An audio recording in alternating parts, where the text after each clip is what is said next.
So my name is Shayla. I'm Shayla Pettigrew. I'm one of the First Steps 4K managers. I help support a team of coaches between the Midlands and the Upstate. So if you're in the Columbia area, Greenville, um, any of those places in between, then I'm one of your 4K managers. And that's okay, Ms. Arnold. I see that you have that your camera's not working. If you can hear us or if you're able to see the slide deck, then that would be fine.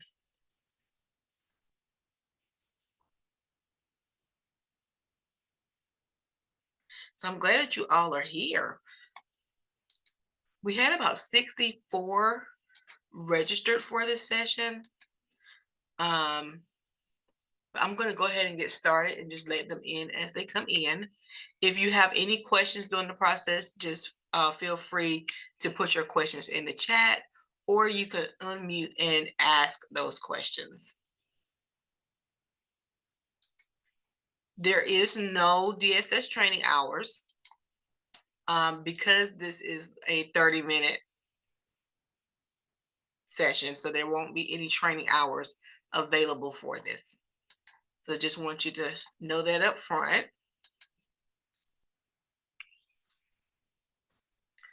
So how many new folks do we have? Who's new to the 4K classroom? How many new teachers? This is your first year with First Steps 4K. I see Crystal said that she is, and Sarah. Andrea, I see a hand over on your end, but I can't see the face. Hi. Linda's new. Well, welcome aboard. Welcome aboard. So again, like I said, I'm going to go over some things that should help you with your upcoming family conference. If you have any questions in the process, feel free to unmute or either put your questions in the chat. So now that I'm sharing my screen, I can't see everyone. And I may have a difficult time toggling back and forth to the chat. So if it seems I have missed your question, then you can unmute and ask me. Family teacher conferences. So what is it? What is a family teacher conference? If you'll notice here, we use the term family teacher conference instead of parent teacher conference. Any idea why we use family instead of parent? Who wants to be the brave soul to unmute and share? Because a lot of children don't just live with parents anymore. They live with grandparents and cousins and aunts and uncles. That's right. That's right. The structure and dynamics of a family has changed over the years. That it looks different now. And so where we could once use the term parents, now the extended family may be involved as well. And so making sure that families understand that they are a part of that process. I've shared the story before with others about how I helped my sister with her children because she worked a third shift job. And sometimes she couldn't make it to the school to attend the conferences. And so others in our family would have to attend on her behalf. And I'm glad that the schools had something in place where we were accepted and they knew that we were a trusted party that could relay that information back to her. And so the same situation may be happening at your schools as well. And so you want those grandparents and aunts and uncles and extended parts of the family to feel just as comfortable being a part of that process, especially if they are a part of that rearing for the child. And so your family conference is just that exchange of information, that conversation that happens, that goes back and forth between the teacher and the caregiver. And you're talking about the child's progress, things that you've observed, your documentation, and things that you've noted, and even the assessments. And in our case, your assessment would be the data that you have in Teaching Strategies Gold. And the reason why having these conferences are so important is because it gives you the opportunity to build relationships, right? So you've always heard the saying that the parent is a child's first teacher. And they're going to have information about the child that you may not have just yet in the first 45, 50 days of school. So building that relationship and saying, hey, we're on the same page. We're both wanting what's best for the child. And we're coming together to see how we can best work together and communicate that. So just establishing that trusting relationship. So 6 habits of a highly engaged program are programs who often invite families to participate. You're inviting those families to come in and be a part of the decision making and the goal setting for their child. So when you conducted those ASQs or you sent those ASQs home at the beginning of the school year, that was a part of that goal setting for the child. The parent was saying to you, here are the things that I noticed that my child is able to do and the milestones that they have achieved. And so you're making them a part of that goal setting process. And also creating opportunities for two-way communication. If you're using things like Brightwheel, or what's some of the other apps that you use for communication? Remind. Remind, or there, Seesaw, is that another one? Class Dojo. And so creating those opportunities to have two-way communication with the parent. Because sometimes the parent won't be the one to bring the child to school. There may be another family member who brings that child to school, or even the child after school program may bring them. And so you want to have those opportunities for two-way communication. But scheduling a conference is another way to ensure that you do that as well. And having programs and teachers engage with families in ways that are truly reciprocal. So you're taking in that feedback. Providing learning activities. Are you sharing with families things that you're learning in the classroom? Those Ready Rosie videos and how they're connected to your lesson plan. And so those are ways that you can get the family engaged with what's happening in the classroom. Inviting the family in to participate in program level decisions. What about when you have your fall festival? Are parents a part of, or when you're planning parenting workshops, are they a part of that decision making in the date and time, or what's going to happen when you have these events? And so these are just 6 habits of highly engaged programs, and making sure that parents are a part of that process, or families. So picture here is 2 documents, and hopefully you've all seen these documents before. The family handbook, which you should have received at Academy, and the 4K guidelines. If you have not seen the 4K guidelines, please reach out to your school leader. They should have a copy of this as well, and it's also available on our website.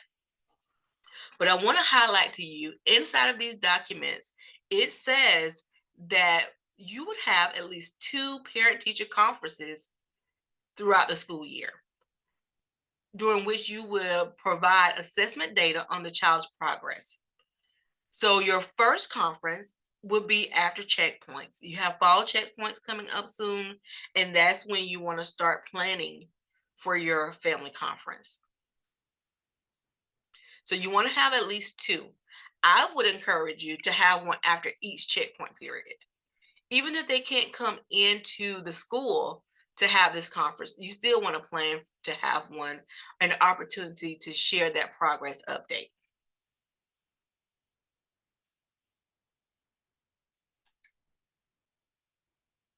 So I talked about ASQ earlier when I talked about the parents being a part of that decision making. And so we are beyond day 45. And for those who started on the first day of school, day 45 was our cutoff to have the ASQ completed. Now, if you have students who join your classroom throughout the school year, then you would give them 45 days to have this completed. And you would just share the information with the family and have them return it. But the idea is whenever you start having these conferences, you can share the results of the ages and stages questionnaire with families during your family conference. So this is a great opportunity for you to talk about that child's strengths. Remind the parent that the screening is not for you to diagnose the child, but to highlight their milestones and the things that they are capable of doing. But it's also an opportunity for you to talk about areas of growth and how you can work with the child in the classroom to improve in those areas. And so, using language like above the cutoff, close to the cutoff, below the cutoff. And if you still have questions about the ASQ and actually reading and understanding those results, I'm going to encourage you to reach out to your 4K coach, especially if it's a student that you're having concerns with, and you're having this conversation, you're preparing for this conversation with families during the conference. Talk to your coach about it first so that you can plan on how you're going to talk about these concerns.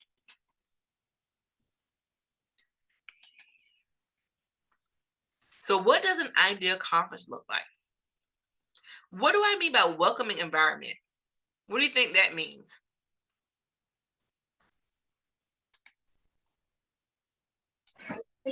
A place that when they come in, they feel, welcome, greeted, information to give them, um, uh, just to feel so when they come in, they can see the pictures and stuff, what their kids have been doing, and walk around the classroom, bright environment. That's what I think about when they say Awesome. welcoming. Okay. And I love that you said like they're getting ready to see the children's work. That's going to make them feel welcome. They see what the child has been doing in the classroom. They can also see the classroom environment. What about adult seating? Have you ever went into a pre-K classroom and you had to sit in one of those little chairs? So having that welcoming environment may be having an adult chair available. What are some other things we can add to the environment to make it feel welcoming and comfortable?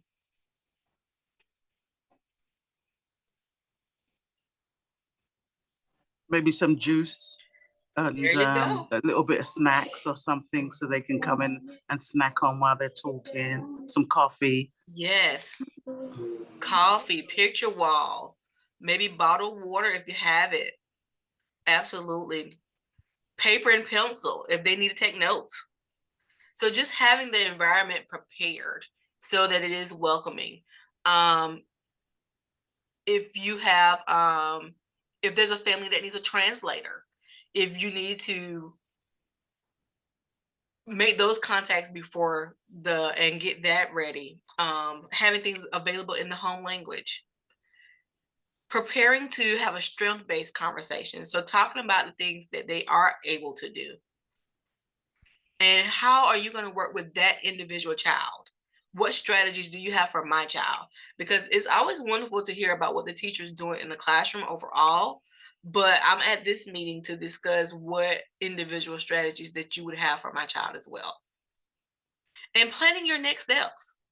And how will you follow up? Because some families may leave there with questions and you may not have the answers right there at the meeting. So you would have to follow up.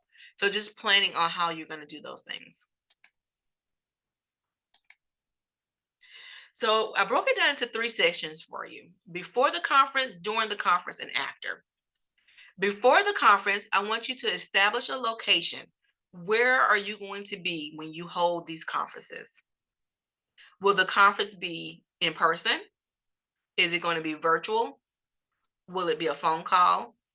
Providing families with those choice, not you making the choice and saying, oh, everybody's conference is going to be phone call, but providing the family with the choice.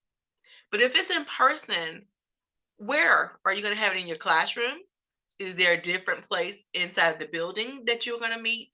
So kind of establishing where that location is going to be. Finalizing fall checkpoints. If you have not yet, then you should be very soon getting your checkpoints finalized. I think a lot of coaches may have asked you to have those done by today, so that if you have any questions tomorrow for PD Day, then you can bring those questions there. And after you finalize your checkpoints, you can run a report in Teaching Strategies Gold. Run the report, and I'm going to send you a checklist that tells you how to do all of these things, okay? The checklist is going to tell you how to run a progress report that you can share with families, but also how to run the development and learning report so that you have resources that you can talk from. It's like a talking point for you as the teacher. So you want to do all of these things before your conferences even begin, and schedule the visits and the conferences. Inside of Ready Rosie, if you sign into Ready Rosie and you go to resources, there's invitations for family conferences. So if you don't have invitations and your school doesn't have invitations, you can print those off of Ready Rosie. You can send those invites to families, and it tells them to give you options. Like, what are your top 3 dates that you can come in for a conference? That way you don't have everybody signed up for the same day if you're going to do conferences throughout the week, or you don't have them all sign up for the same time. So you want to send those out before the conference as well so that you can schedule. So I'm going to slow down a moment. Do you guys have any questions about before the conference?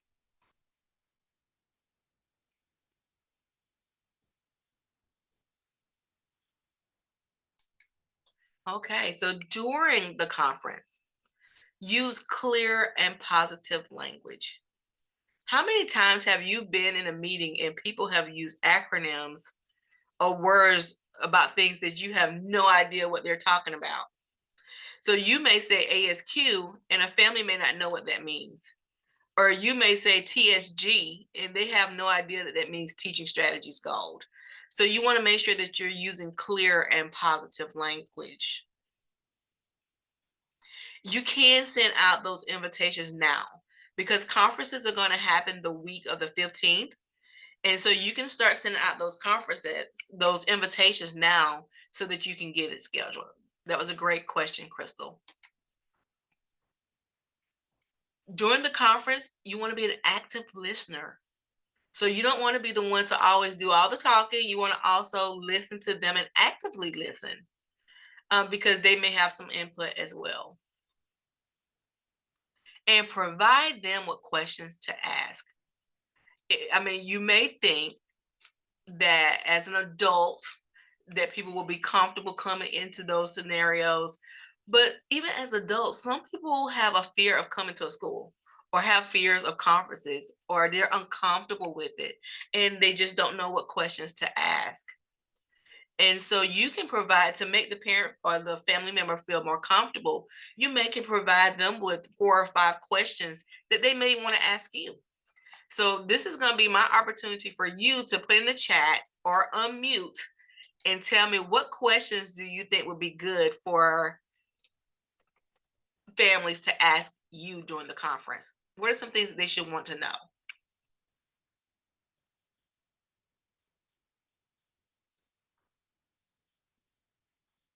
And I've created a list from the last meeting we had on Monday. So I'm going to share all these questions out to you guys and let you pick the ones that you want to use. But unmute and tell me, or either put in the chat, what questions can they ask you?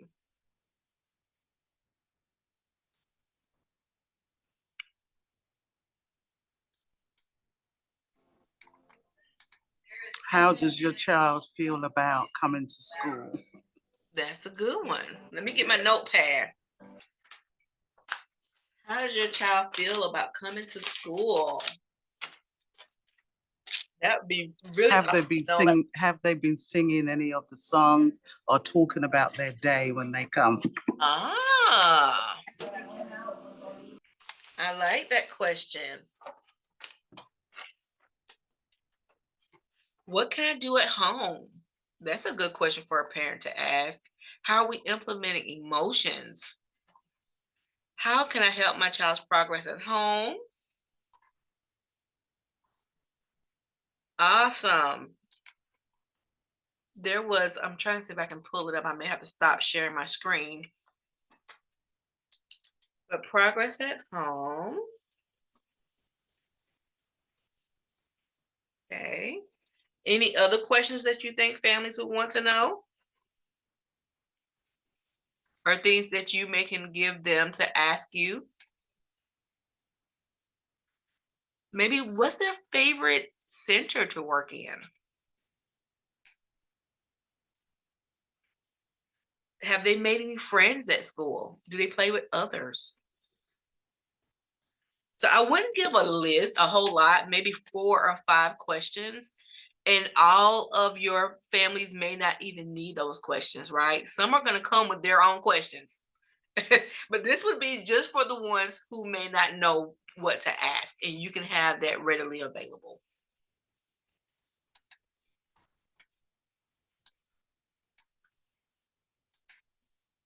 So after the conference, your main focus after the conference is done, you've met with all of the families.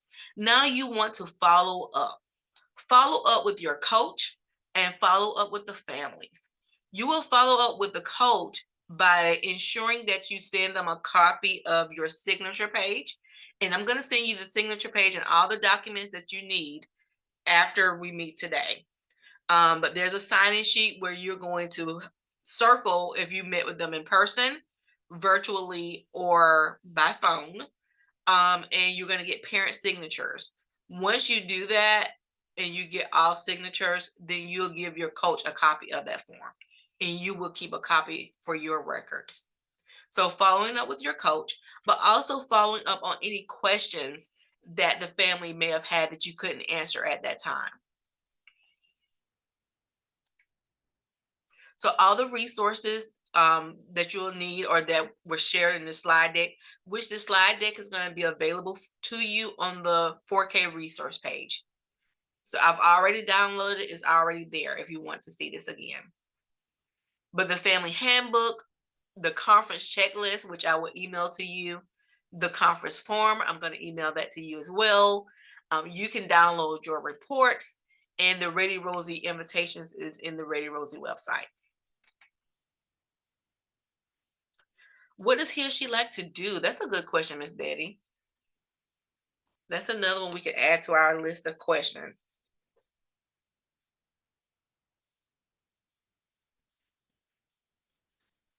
Okay. So any questions for me? I'm going to stop sharing here. And any questions about anything that we talked about? All the resources will be on the 4K resource page.